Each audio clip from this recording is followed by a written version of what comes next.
I'm gonna be doing a terrible Australian accent today. I don't care.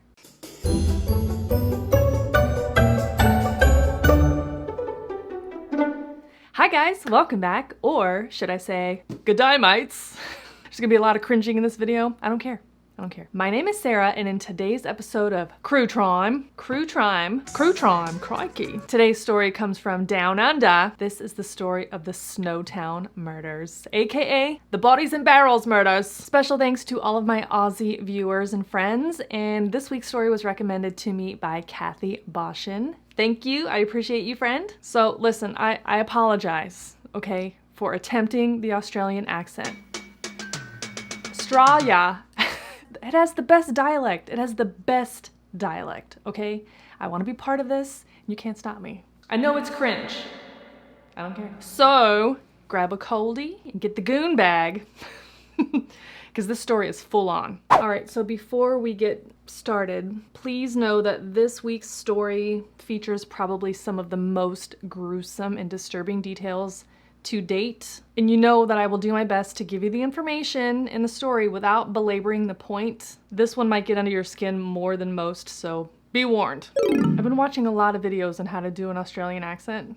I'm not doing well, but I'm having fun. All right, here we go. Just after nightfall on May 19th, 1999, David Johnson was riding in the car with his half-brother, 19-year-old Jamie Vlasakis. They were driving to Clare, Australia to see about a computer for sale. Instead of going to Clare, Jamie took him to the tiny wheat farming community of Snowtown in South Australia, north of Adelaide. You know, out in the middle of nowhere, or out whoop whoop. Did I use that right? Alright, so they pulled up to the small brick building formerly used as a bank and entered through the side door. Once they were inside, David was attacked in... Oh, come on. The litter box robot. Cycling. Once they were inside, David was attacked and put into a headlock, you know? Then he was forced to read a script while another man recorded him. And the script basically said that, I'm leaving town, I hate my family, I'm never returning, don't contact me, and never want to see you again, type of stuff. He was also forced by the men to give up his banking information. After some time, they took off one of his socks and stuffed it into his mouth. Ugh. Taped over it. But what about Jamie, his half-brother?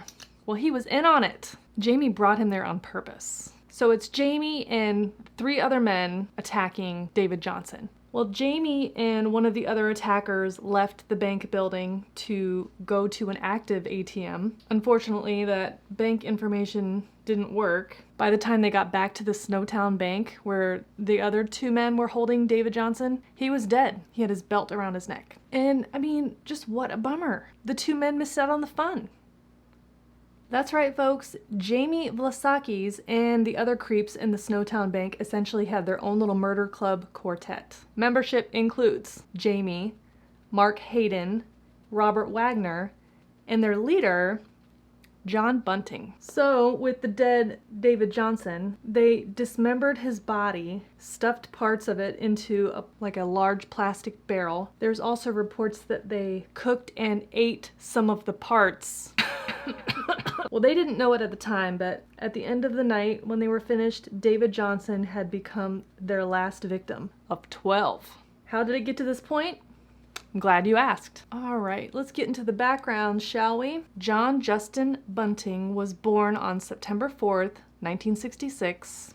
Hello, Virgo. He was born in Inala, Queensland, Australia. Am I saying that right? I Googled how to say things, and it still told me the wrong way to say it, so what do you want from me? I don't want to. All right, well, John had a normal childhood until it wasn't. When he was around 8 years old, a friend's older brother beat and sexually assaulted him, and this trauma developed into an intense hatred of pedophiles, reasonable, and homosexuals, which to John, they were one and the same, which we all know that is a false equivalency, but I'm just setting the stage. As a child, John would drop bugs into chemicals and just watch them squirm until they died. And as a teenager, he got really into Nazism, white supremacy stuff. So again, he had just very extremist views that were just deeply rooted in hate. He was a very angry, hateful shithead. I'm a freak. But He was a master manipulator because to the casual stranger, he seemed perfectly normal. And he was very well-spoken and polite. So John liked to surround himself with a certain kind of person. Outsider types, maybe people that were socially challenged or even intellectually challenged, because it made him their leader. You know, he was always in charge. By age 22, Bunting was working at a slaughterhouse or an abattoir, if you're fancy. He loved it. He would brag to his friends about how much he enjoyed killing animals, and that's what he got paid to do. Eek. In 1991, he moved to a house in Salisbury North, South Australia, just north of Adelaide, at 203 Waterloo Corner Road. And it's here where he met and befriended his neighbors, Barry Lane and Robert Wagner. So a little more context on Adelaide, the city of churches. It's the coastal capital of southern Australia, and it's Australia's 5th most populous city. In my research, it said it was considered to be the murder capital of Australia. No shade, Australia, every country has one. The neighborhood where John and his friends lived was rough, a little depressed, you know? Many of the residents there were the kind who would exploit government assistance, meaning they totally could work, but they didn't. And they would collect what they call Centrelink benefits, which is like welfare, unemployment, disability, stuff like that. I'm not saying that there aren't people who need it, but the ones in this story are the kind who manipulated the system to their own benefit. Dole bludges. In 1994, John's new girlfriend Elizabeth Harvey moved in, and Elizabeth had a 14-year-old son, Jamie Vlasakis, who was described as being vulnerable, lost, socially awkward. As a young child, Jamie had been sexually abused by his father, but after his father was out of the picture, I think he died, but it's kind of unclear. Anyways, his mother Elizabeth began seeing John Bunting. Now, Jamie idolized John. He was his father figure, you know, full on. Jamie would do whatever he needed to impress John, please him, you know, whatever John said, Jamie repeated, whatever John directed him to do, Jamie did happily. Well, let's get back to the neighborhood and the neighbors. As I mentioned, Barry Lane and Robert Wagner. Robert and Barry lived together and they had been in a relationship since 1985. Robert Joe Wagner was born on November 18th, 1971 in Parramatta, New South Wales, Australia. He grew up in the Adelaide suburbs. He had a rough childhood. His stepdad was a total asshole, used to beat him up all the time. And when Robert was about 13, he met and became romantically involved with Barry Lane, which romantically involved, I mean, that is just a very generous term for what was going on because Barry was an adult and Robert was a child, 13. We've been over this. Barry Lane was a molester. Now, wait a second. John Bunting hated gay people and pedophiles. Remember, in his mind, they're one and the same. But his good friends, Barry and Robert, were a gay couple, and one of them was actually a pedophile. Confusing? Confusing to me, too. Okay, so a little bit more about Robert and Barry. So Robert was not open with his sexuality, but Barry was, and would sometimes dress as a woman. He would dress very flamboyantly, and he would sometimes use the name Vanessa. Now, in my research, the pronouns are not consistent. It's not clear really what's going on with Barry Lane as far as status goes. So I'm just gonna use the word Lane when I talk about Barry Lane. I'm just gonna leave pronouns out. Now, remember, Barry Lane was much older than the rest of the group and had a history of molesting young boys. But John Bunting accepted Lane in his little circle of friends because Lane kept him informed of the local pedophiles, or the rock spiders, as they were called. Rock spiders. Lane was definitely collecting government benefits, squeaking by, and was an actual pedo. But since Lane was beneficial to John, it was okay, I guess. John was obsessed with rock spiders. And in one of the spare rooms in the home, he kept a wall called the Wall of Spiders. It's just like papers all over the place, strings like yarn connecting things, photographs, sticky notes, the whole thing. Now, this wall included people that were real or perceived, and it was pretty much the only thing that he ever talked about. John was all about some vigilante justice, okay? And anything and everything was justified. Lane feeds John information about the local rock spiders, and Robert became sort of a henchman for John, and he took care of whatever unpleasant task that John may have needed to be done. John and his friends, with the help of young, impressionable Jamie, they would harass the people that were included in the wall of spiders, and they'd make obscene phone calls, vandalize property, toss dead animals on people's doorsteps. I mean, just really disgusting stuff. The first known target and the real start of this murder club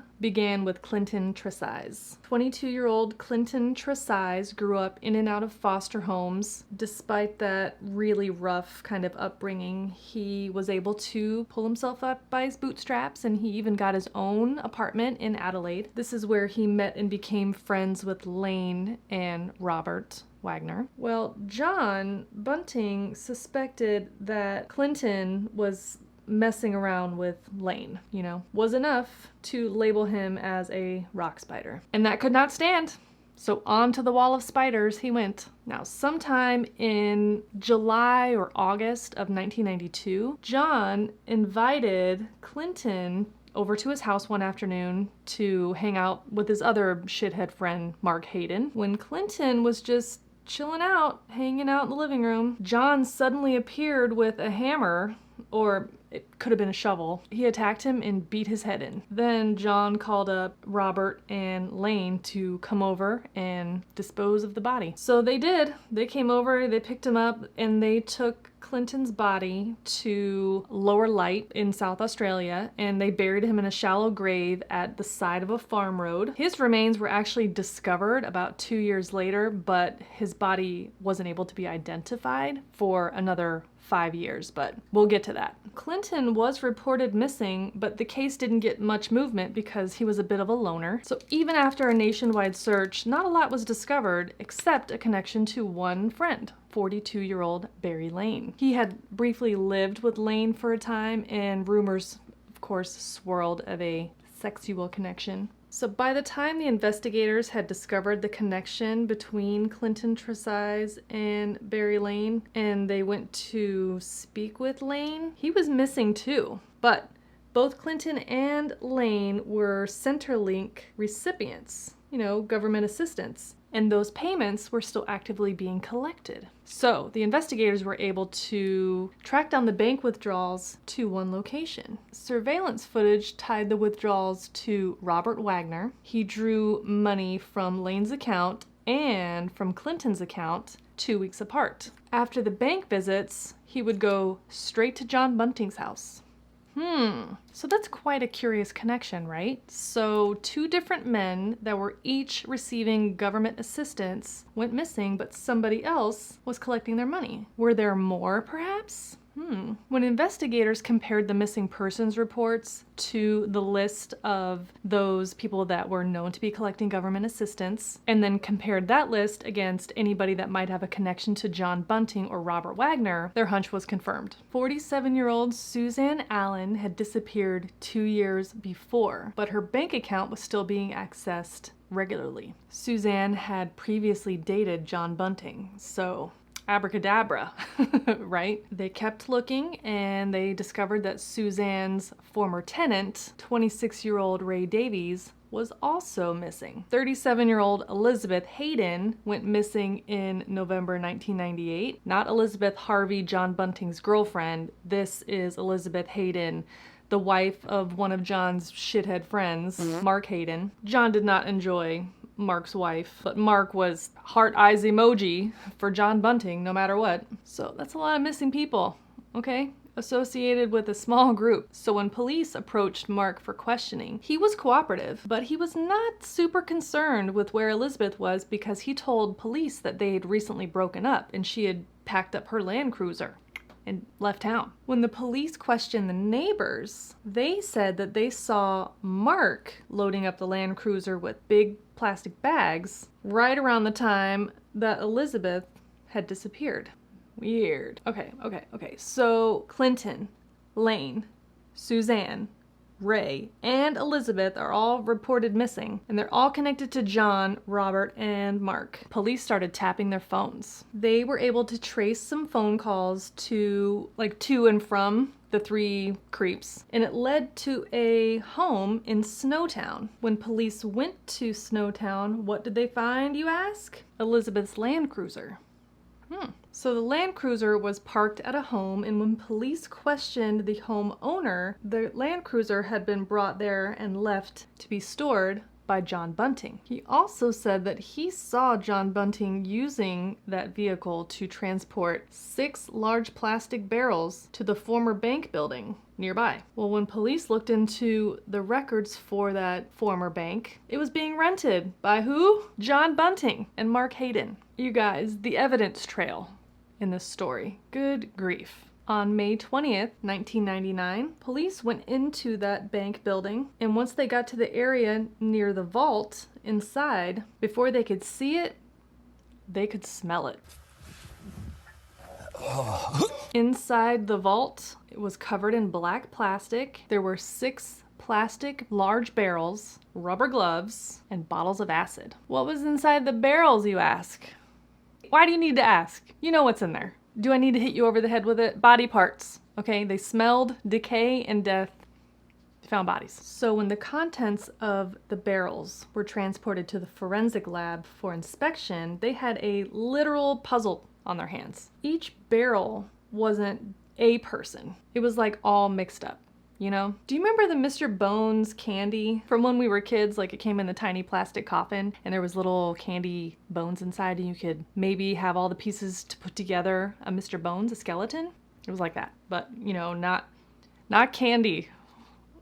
Do they still make those? Anyway, even though there was acid in the barrels, there wasn't enough to like effectively eliminate the contents, which would be the point of putting acid in the barrels. So a person, you're made of a high water content, right? So in order to get the preferred outcome, you know, like a Judge Doom dip style. Bring me some dip.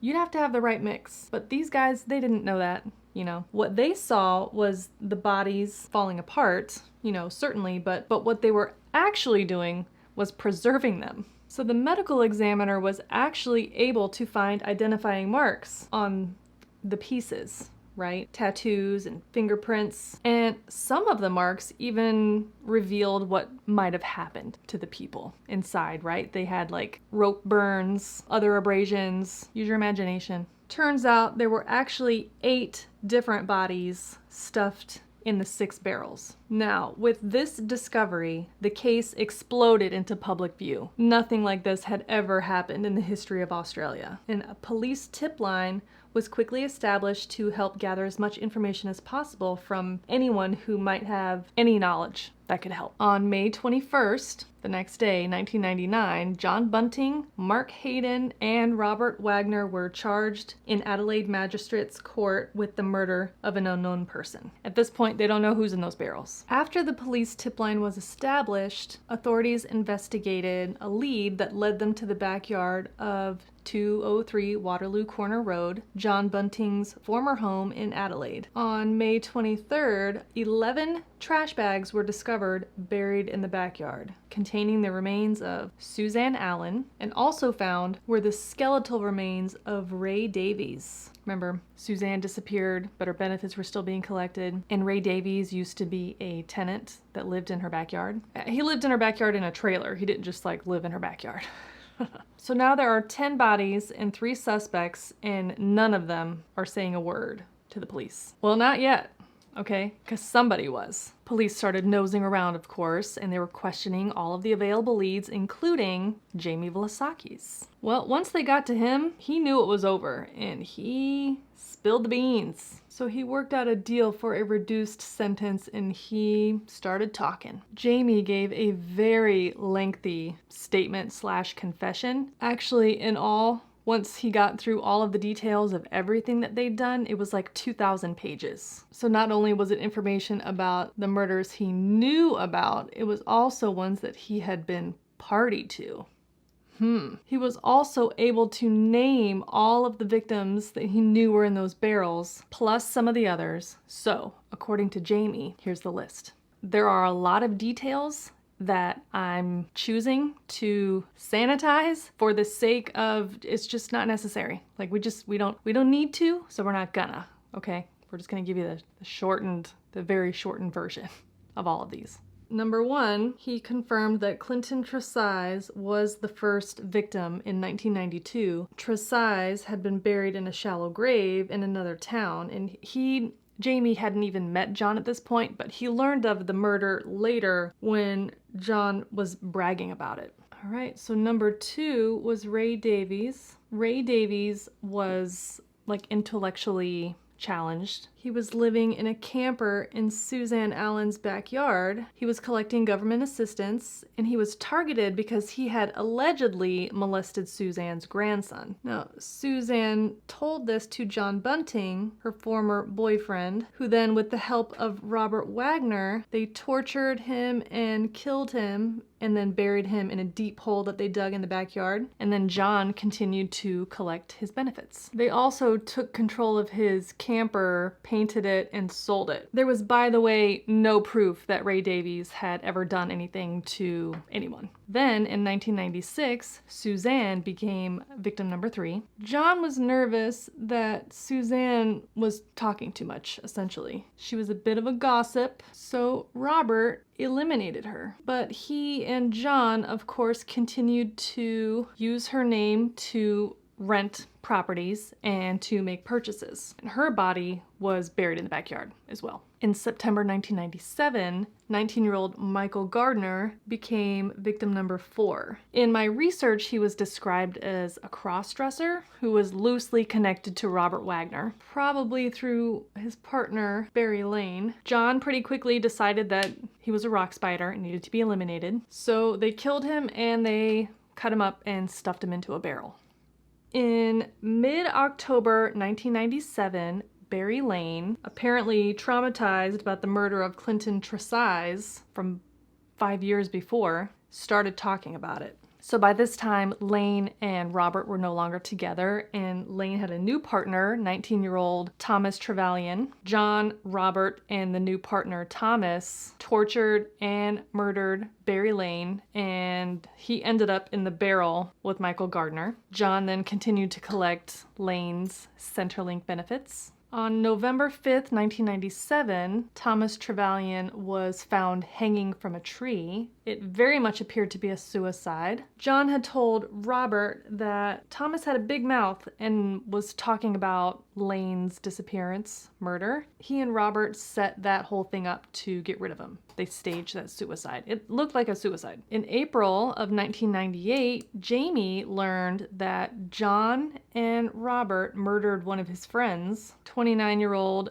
Gavin Porter. This one came as a surprise because he didn't match the profile of the other people that they targeted. But I guess John was annoyed with him for whatever reason, and he wanted those Centrelink benefits, so he was also killed and stuffed in a barrel. In August of 1998, Jamie witnessed and also participated in the murder of his half-brother, Troy Yude. They shared the same mother, Elizabeth. Jamie had told John when he was younger, Troy had sexually assaulted him many times. So one evening, John and company, including Jamie, ambushed Troy when he was sleeping, and they tortured him and killed him and stuffed him in a barrel. Part of what they would do with these people would be to like make them read a script. Remember I said that in the beginning of the video? They would make them read a script that would say like, I don't want to live here anymore, I don't want anything to do with you, I'm leaving, blah blah blah. So they would take those recordings and call the people's families or whatever and play those recordings, so the families would be like, oh well, they're upset and mad, I guess that explains why they disappeared.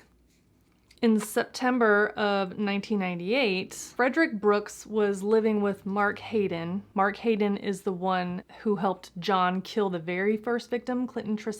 John had decided that Frederick was a dirty, a spider. So they tortured him and killed him and put him in a barrel, and again, John collected his benefits. In late October 1998, this is exhausting, right?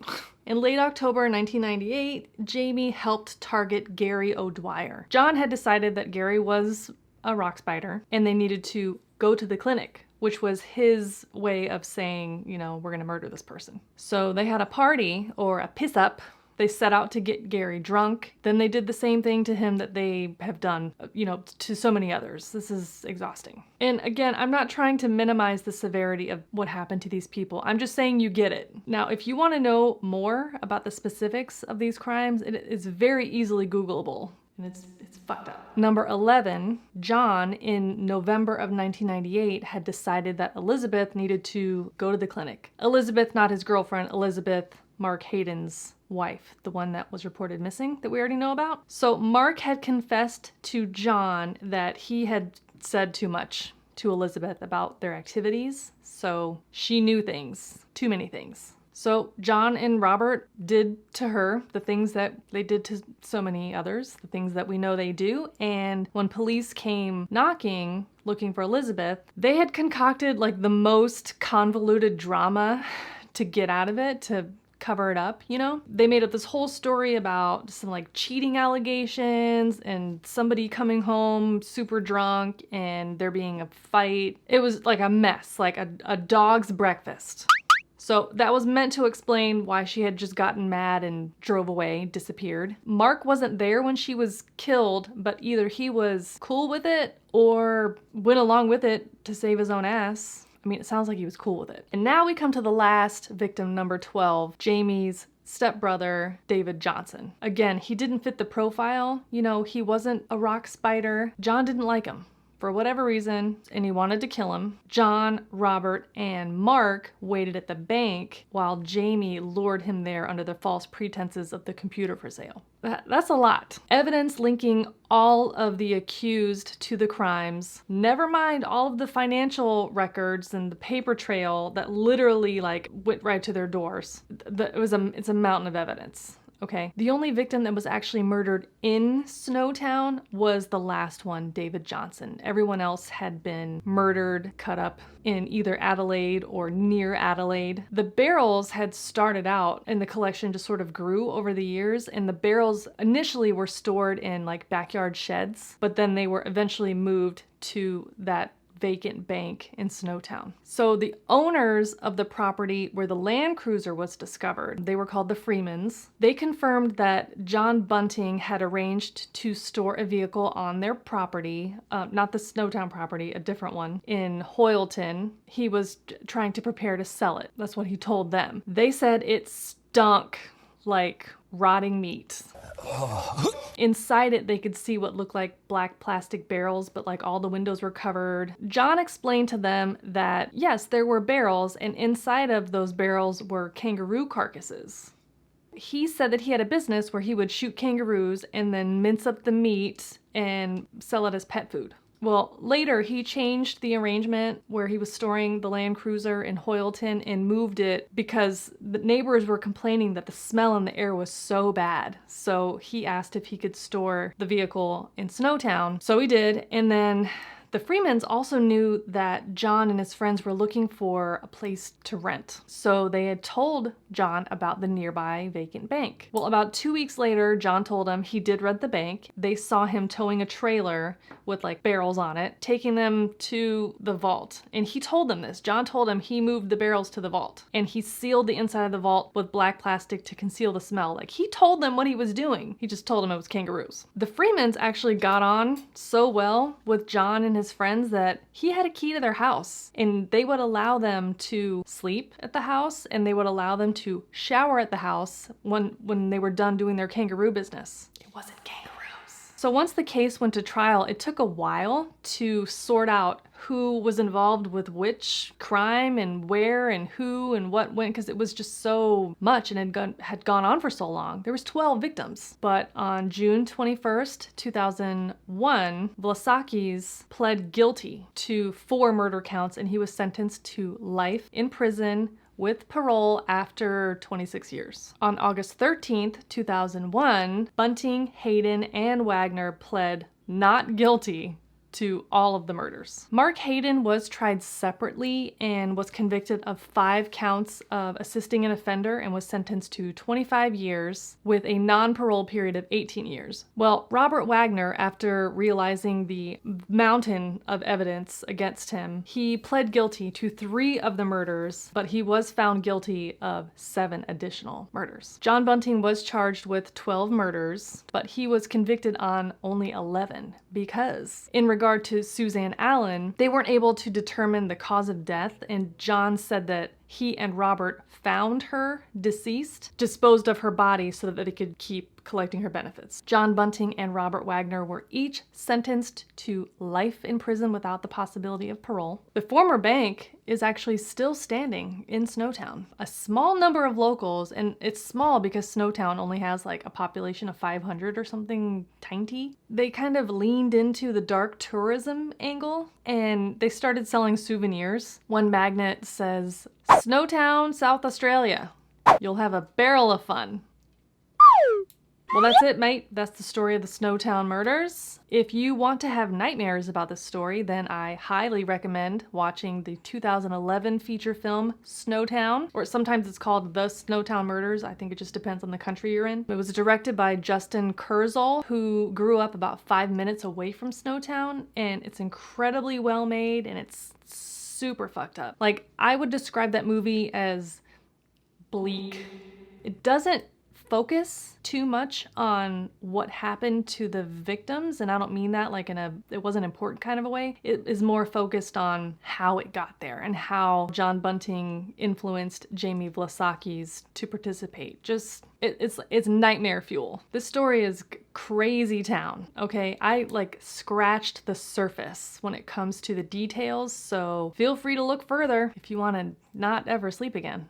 Thanks again to Kathy and to all the Aussies who watch here. I really appreciate you and thank you so much. And I'm sorry again for my terrible accent. I want to be part of your club. It's so cool. Thank you so much for hanging out today and for watching this video. I really appreciate it. If you want to see more videos like this one, then consider subscribing to this channel before you leave if you are not already. I upload new videos here on YouTube every week, and you can follow me on most of the other socials as well. If you're curious as to any of the makeup that I used today, just check down in the description box. Everything will be linked for you. And I guess that's it for this week's Crue Trime. I will catch you next time in the next video. Bye! Oh, I really need to wash brushes. They're dear today. You can't stop me. On May 23rd, fuck you. So, I upload new video. Come on, man, hurry up. I'm sorry. This is the story of the Snowtown murders. Was that good? I really tried.